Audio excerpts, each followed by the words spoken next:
Bonjour à tous, bienvenue dans cette nouvelle vidéo. Aujourd'hui je vous retrouve en ce magnifique dimanche pour vous parler de livres que j'ai achetés. En effet, si vous ne l'avez pas encore vu dans le vlog de Copenhague, que je vous mettrai juste en dessus si vous ne l'avez pas encore visionné, que j'ai effectué quelques achats pendant mon séjour, des achats de livres en anglais, parce que si vous ne l'avez pas vu non plus sur mes réseaux sociaux, je vous mets les liens par ici. J'ai dit que désormais je ne lisais plus qu'en anglais. Et pour moi ça me réussit plutôt pas mal vu que ma lecture en cours est donc The Bazaar of Bad Dreams de Stephen King, qui est vraiment génial au passage, et je pense très bientôt vous faire une vidéo sur le livre, une vidéo chronique. Ça fait longtemps parce que très franchement j'adore, et plus je lis et plus je m'adapte en fait à la lecture en anglais, et franchement c'est vraiment incroyable parce que je peux vous dire que maintenant que j'ai des livres en anglais, ma bibliothèque est tellement plus jolie.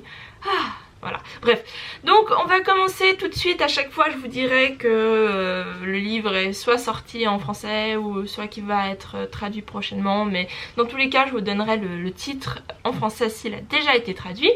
Donc on va commencer tout de suite par un livre qui peut peut-être vous paraître bizarre, mais moi je trouve ça hyper intéressant, forcément, vu que c'est un peu maintenant les études que je fais. On va commencer par vous présenter donc Beyond Body Form, écrit par Dr Bill Blass et John Jefferson, qui est en fait un livre sur la ferme au corps. Donc le titre en français, la ferme au corps si jamais. Qu'est-ce que c'est? Et ben en fait j'ai découvert ça à la base dans un épisode de Bones, mais la ferme au corps existe vraiment, c'est-à-dire que ces personnes-là ont fondé en fait un endroit, enfin ils ont acheté un terrain pour exposer des corps, des cadavres donc, à différentes conditions, que ce soit par exemple le laisser tout simplement au soleil, ou alors l'exposer à différentes lumières, ou le laisser dans l'eau, ou le mettre dans je sais pas quoi, enfin bref, tout simplement pour en fait regarder, observer comment le cadavre va se décomposer.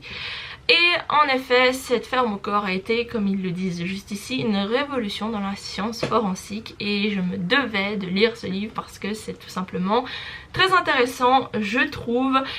C'est, il me semble, une sorte de comment je veux dire ça, c'est pas un document, mais en même temps ça raconte comment ça a été fondé, qu'est-ce qu'ils observent, en quoi leur rôle est important, qu'est-ce qu'ils peuvent faire pour aider la police scientifique et tout ça. Donc je trouve ça très intéressant, je me réjouis de pouvoir commencer cette œuvre. Je sais pas quand je vais la lire, mais je pense très bientôt.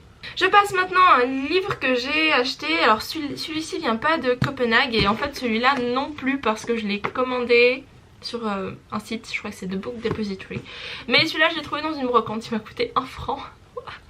Mais c'est The Black House de Peter May, qui est, il me semble, plutôt connu hein.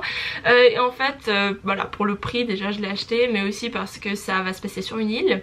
Il va y avoir un meurtre, et en fait l'enquêteur qui va venir enquêter sur ce meurtre va se retrouver en fait dans une ambiance plutôt bizarre, parce qu'apparemment toute la communauté de cette île a un peu quelques secrets et tout ça. Juste pour l'ambiance, ça doit être vraiment pas mal de se retrouver sur une île comme ça, et puis ensuite, un livre qui cette fois vient bien de Copenhague, qui est The Firemaker, qui est toujours pas Peter May, je n'avais même pas remarqué. Et en fait, je l'ai tout simplement pris parce que je trouvais intéressant d'avoir un thriller. Donc c'est un thriller qui se passe en Chine. Tout simplement pour changer des États-Unis, de l'Angleterre ou autre, hein, mais bon, je lisais que dans ces endroits-là. Et voilà. Comme j'ai été récemment à Séoul et que vous n'avez pas peut-être vu les vlogs, je vous mettrai aussi les vlogs en haut, j'aime beaucoup cette culture asiatique, alors je me suis dit pourquoi pas un thriller qui se passe en Chine. Et apparemment donc on va suivre 2 détectives, un qui est donc chinois et une autre qui vient des États-Unis, mais qui habite en Chine. Et voilà, on va retrouver, il me semble, des corps brûlés. Ça va être une enquête un peu basique, hein, il n'y a rien d'exceptionnel, mais voilà, je pense que suivre 2 personnes de nationalités différentes dans un endroit plutôt original pour un thriller, d'ailleurs si vous en avez d'autres n'hésitez pas à me le dire. Voilà, en plus je crois qu'il y a 3 tomes, donc ça va me faire de la lecture. Le titre en français c'est Meurtre à Pékin, il me semble, que je me réjouis aussi de découvrir, mais à mon avis ce sera pas pour tout de suite parce qu'il est quand même assez épais. Ensuite un livre que j'ai commandé aussi cette fois sur The Book Depository qui est I See You de Claire McIntosh, qui est en fait un livre que j'ai pris au hasard parce que le résumé, enfin je regardais ce qu'il y avait dans les nouveautés et tout, et puis il y avait celui-là et ça avait l'air pas mal parce qu'en fait on va retrouver une femme qui travaille je ne sais pas où, mais je crois dans le journalisme, ou même pas en fait. Tout ce que je sais c'est que dans une section d'affaires classées dans un journal, ou dans un journal, elle va retrouver une photo d'elle. Et elle va trouver ça trop bizarre, hein, parce que voilà, elle a jamais rien fait et tout ça. Et en plus de ça, elle va avoir un numéro et un site web plutôt étranges qui vont lui parvenir. Et elle se dit, oh non c'est pas possible, c'est une coïncidence et tout ça. Sauf que le jour d'après, quand elle va regarder encore une fois cette photo, ben, c'est la photo d'une autre femme. Donc elle va commencer à enquêter un petit peu de son côté. Franchement c'est tout ce que j'en sais, ça m'avait l'air pas mal. Ok, la couverture aussi. Mais si Paola Hawkins dit que c'est bien, hein, donc celle qui a écrit La fille du train, je lui fais confiance et puis on verra bien. Voilà. Ensuite, un autre livre que j'ai commandé sur The Book Depository qui est Smoke Gets in Your Eyes par Caitlin Doughty, qui est un livre en fait par rapport, il me semble que c'est une autobiographie, enfin non pas une autobiographie mais dans le sens où c'est par le vécu de l'auteur qui tient un crématorium, je crois que ça se dit comme ça, je sais plus. Mais bref, elle va un peu raconter la façon dont elle gère ça. Il y a le côté émotionnel, il y a un côté aussi drôle parce que voilà, elle fait un travail un peu bizarre, et puis quand elle raconte ça à ses amis ou quand quelqu'un lui demande ce qu'elle lui fait, il y a toujours des réactions plutôt étranges. Et voilà, ils disent que c'est hilarant, poignant et passionnant, donc je me suis dit que ça pouvait être pas mal. Voilà, donc en plus la couverture est magnifique. Le titre en français c'est Chronique de mon crématorium il me semble. Oui, et celui-là il est, si jamais j'oublie toujours de dire, mais celui-là n'est pas encore sorti en français. Celui-là oui, mais la couverture en français est vraiment horrible. Je vous la mettrai de toute façon, mais vraiment moche, je préfère vraiment celle-là. Ensuite un autre livre que j'ai acheté à Copenhague, et alors celui-ci s'appelle Close Your Eyes, qui aussi n'est pas encore sorti en français. Mais si je vous dis que je l'ai acheté presque que pour ce petit, si ça veut bien focus, que pour ce petit patch ici qui dit Impossible to put down, Stephen King donc dit ça, or your money back. Donc je trouvais ça trop drôle. Je vais voir si j'arrive à zoomer, voilà, comme ça vous voyez mieux. Et oui, je suis faible, mais bref, ça va parler donc d'un tueur en série qui laisserait sur le front de ses victimes un A, enfin qui le couperait, enfin qui ferait une cicatrice en forme de A. Bref, je sais pas plus, je ne sais pas. Je l'ai juste pris parce que c'est marqué que Stephen King l'aimait. Je suis vraiment pas possible.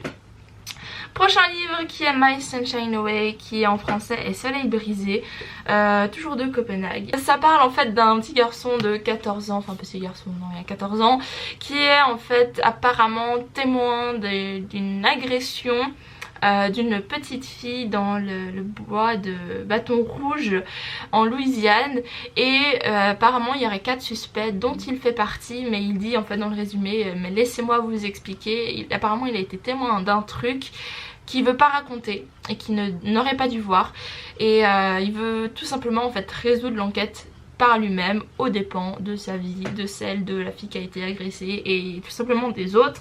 Donc je pense que ça peut être pas mal, surtout qu'il est très court. Voilà.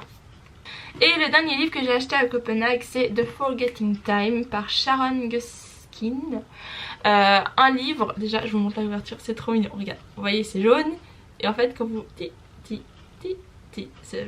D'abord j'ai été attirée par ça, ensuite j'ai lu ce qu'il y avait derrière et je me suis dit waouh c'est incroyable. En fait ça va être l'histoire d'un petit garçon de 4 ans il me semble, oui 4 ans, qui affirme que sa mère n'est pas sa mère et que l'endroit où il habite n'est pas où il habite, tout simplement parce que il a apparemment les souvenirs d'une autre vie.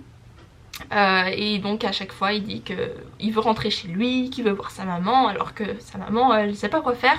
Du coup elle va l'amener là où il dit, et donc ça va être l'histoire de deux mères et de deux garçons qui vont se retrouver là.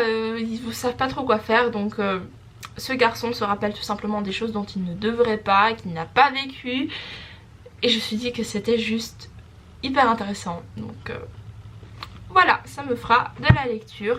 Je suis vraiment très contente de mes acquisitions. C'est que des livres qui me donnent très envie et que j'ai hâte de lire, même si je me dis que j'aurai pas beaucoup de temps à l'avenir. D'ailleurs pour les vidéos ça va être aussi un petit peu compliqué. Il faudra que je trouve une façon de m'organiser.